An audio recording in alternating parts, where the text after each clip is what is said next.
Assalaamu calaykum. Waxaanu kusoo jirnay bugaagta laisku idhaahdo New Concept English Fast waa buugga ugu horeeya waxaana marinay lesson 21.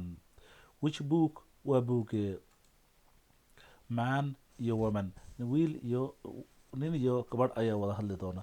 Give me a book please fadlan Jane. Give me a book please fadlan Jane. Woman gabadhi ayaa tirid which book buuggee. Woman this one kaas. Man ninkii ayaa yidhi no maya. Gabadhi baa tirid this one makan. Man no maya, not that kaa maaha. The red one waa midka casaanka ah.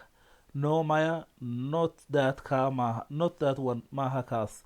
The red one waa midka casaanka cas, waa buugga cas. Woman gabadhi ayaa tiri this one makan. Man wiilkii ayaa yidhi yes ha please fadlan.